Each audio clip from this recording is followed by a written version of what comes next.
हमने लास्ट हमारी वीडियोस में ब्रिटिशर्स के इन्वेजन से लेके उनके इफ़ेक्ट तक, उनकी पॉलिसीज़ तक हमने बहुत ज़्यादा डिटेल में उसे अच्छे से पढ़ा है। तो आज हम बात करते हैं कि जो हमारा रिवोल्ट ऑफ 1857 है उसकी स्टार्टिंग कहाँ से हुई। मतलब पूरा एक ब्रीफिंग हो रही है, एक बैकग्राउंड आपके सामने मैं प्रेजेंट कर रही हूँ। तो देखिए, जो स्टार्टिंग ऑफ द रिवोल्ट है वो देखते हैं कि ऑफिशियली वो 10 मई 1857 10 मई 1857 से वो स्टार्ट हुआ था। और वो सडनली स्टार्ट नहीं होता, कि ऐसा नहीं है कि पब्लिक ने एकदम से रिबेल करना स्टार्ट कर दिया था। वो कई स्टेजेस में कई ऐसे इंसिडेंट्स को ध्यान में रखकर, कई ऐसे इंसिडेंट्स जो हमारे इंडियन्स जो हैं, जो सिटीजन्स हैं, जिन्होंने फेस किया, उसके बाद ये रिवोल्ट धीरे धीरे आगे बढ़ने लगा। ये जो है ये एक रिज़ल्ट था, ये रिवोल्ट जो है एक रिज़ल्ट था कंटिन्यूसली जो फ्रस्ट्रेशन थी कि भाई हम पे ज़मींदार भी जुल्म कर रहे हैं, ब्रिटिशर्स नई पे नई पॉलिसीज़ डाले जा रहे हैं, नए से नए रिफॉर्मेशंस हो रहे हैं। तो उन सब के अगेंस्ट में और भी कई सारे ऐसे कारण हैं जिनकी वजह से जो ये है रिवोल्ट बहुत ज़्यादा एक पीक पर बढ़ गया था। तो देखिए, where did the revolt start. तो रिवोल्ट जो है वो स्टार्ट हुआ था मेरठ के अंदर, उत्तर प्रदेश में। मेरठ जो है वो एक तो मेजर मिलिट्री कैंटोनमेंट था ब्रिटिशर्स का। दूसरा, यहाँ पे लार्ज नंबर ऑफ इंडियन सिपाहीज ब्रिटिशर्स को मिल रहे थे। और तीसरा कि ये जो है वो दिल्ली से नज़दीक था, तो ये एक सिंबॉलिक रिप्रेजेंटेशन का काम कर रहा था, पॉलिटिकल रिप्रेजेंटेशन का। तो इस रिवोल्ट की जो स्टार्टिंग है, मेरठ देखिए बहुत इम्पॉर्टेंट जो है एक सिटी इसके अंदर रोल प्ले करती है इस रिवोल्ट के अंदर। वहाँ पर कई सारे चेंजेस, कई सारे ऐसी इंसिडेंट्स होते हैं जो इस रिवोल्ट का एक पार्ट बनते हैं। देखिए, जैसा मैंने स्टार्टिंग में कहा था कि रिवोल्ट कोई माइनर रीजंस की वजह से नहीं हो रहा था। रिवोल्ट कई सारे मेजर चेंजेस की वजह से, कई सारे मेजर इंसिडेंट्स की वजह से भी हो रहा था। तो देखिए, इसका बैकग्राउंड देखते हैं कि ये रिवोल्ट क्यों स्टार्ट हुआ। तो सबसे पहले इसमें था कि इंट्रोडक्शन ऑफ एनफील्ड राइफल्स, यानी ब्रिटिशर्स ने एक इस तरह की राइफल्स का इंट्रोडक्शन किया था 1856 से 57 में, जिसके अंदर जो कार्ट्रिजेज़ हैं उनको क्या करना पड़ता था कि अपने दांतों से तोड़ के उसके अंदर फिल करा जाता था राइफल्स के अंदर। यानी जो उनके अंदर कार्ट्रिजेस डलती थी, जैसे कहते हैं ना बुलेट वगैरह जो डलती थी, वो उनको सोल्जर्स को अपने दांतों से तोड़ना पड़ता था और उसके बाद वो गोली उसमें भरनी पड़ती थी। अच्छा, चलो बाइट करके गोली डाल रहे, कोई बात नहीं, उतना बड़ा कोई इशू ही नहीं है। लेकिन अब इसके अंदर जो मेजर इशू आता है वो था कि ग्रीस्ड कार्ट्रिज इशू। इसके अंदर क्या था कि एक रूमर स्प्रेड किया गया था। अब वो रियलिटी हो भी सकती है और नहीं भी हो सकती, लेकिन मैक्सिमम लोगों का, मैक्सिमम हिस्टोरियंस का कहना है कि ऐसा रियल में था कि वहाँ पर जो कार्ट्रिजेज़ हैं वो काऊ फैट और पिग फैट की बनाई जा रही थी। देखिए, काऊ जो है वो हिंदू रिलीजन का एक आइडल है, और पिग जो है वो मुस्लिम कम्युनिटी के अंदर जो है वो फॉरबिडन है। ठीक है। तो जो हमारे सिपाहीज हैं उनको ये लगने लगा कि इस जो ये कार्ट्रिजेज़ हैं इनको हम हमारे मुंह से तोड़ कर फिर उसमें फिल कर रहे हैं, तो हम रिलीजियसली इम्प्योर हो रहे हैं, है ना। तो ये जो गुस्सा है वो धीरे धीरे हिंदू और मुस्लिम दोनों कम्युनिटी में बढ़ना पड़ा, क्योंकि दोनों ही रिलीजियसली इम्प्योर हो रहे थे। और सिपाहीज को ये लग रहा था कि ब्रिटिशर्स जो हैं वो उन्हें कन्वर्ट करने के लिए, क्रिश्चियनिटी की तरफ कन्वर्ट करने के लिए उनके साथ ऐसा ट्रीटमेंट कर रहे हैं, उन्हें जानबूझकर इस तरह के हथियारों के साथ, इस तरह की एक्टिविटी के साथ इन्वॉल्व कर रहे हैं। तो देखिए, इस दौरान क्या होता है कि जो सिपाही हैं, जो हमारे सिपाही हैं, इंडियन सोल्जर्स है, चाहे वो हिंदू कम्युनिटी के हो चाहे मुस्लिम कम्युनिटी के हो, वो इन कार्ट्रिजेस को यूज़ करने के लिए मना कर देते हैं।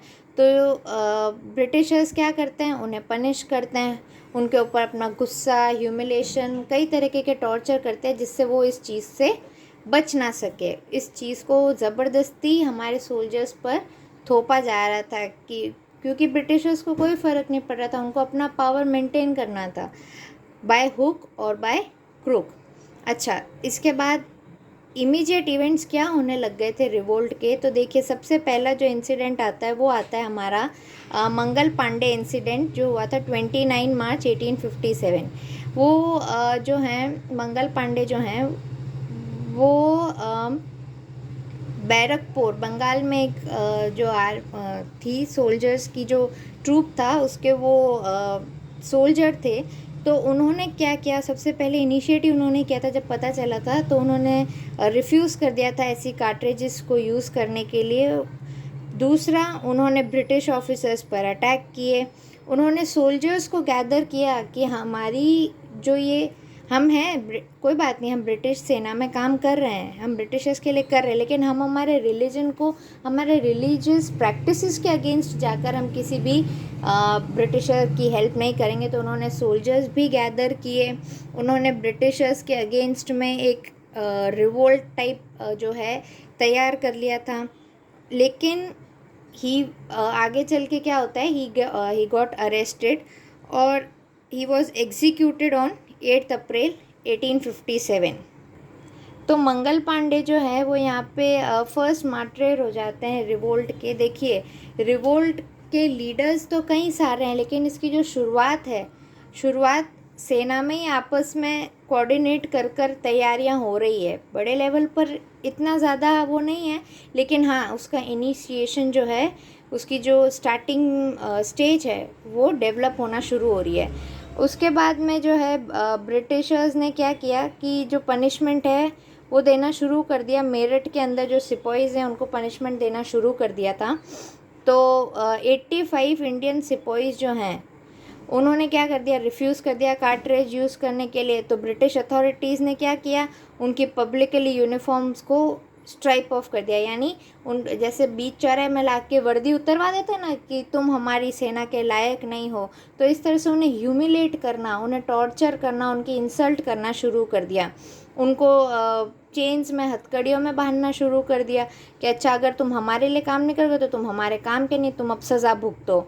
और उनको इम्प्रिजनमेंट की सज़ा दे दी, है ना, उन्हें जेल में बंद कर दिया कि अच्छा, अगर हमारे लिए नहीं काम करोगे तो फिर तुम सड़ो जेल में, ठीक है। उसके बाद ये चीज़ जो है ये इम्पॉर्टेंट क्यों है, देखिए, अगर आप ब्रिटिशर्स चाहते तो सोल्जर्स को जो है वो अपने ऑफिस में बुला के डांट डपेट के अपने जो है चेंबर में बुलाकर कैसे भी डांटते, लेकिन उन्होंने पब्लिकली ये सब एक्टिविटी करना क्यों शुरू किया। देखो, कई बार क्या होता है, हम हमारा भय पैदा करने के लिए अगर मैं मेरे रूम में किसी को डांट दूंगी तो उसका असर सिर्फ रूम तक रहेगा, है ना, उस पर्सन ने सुन के डांट वहीं तक ही ख़त्म कर दी।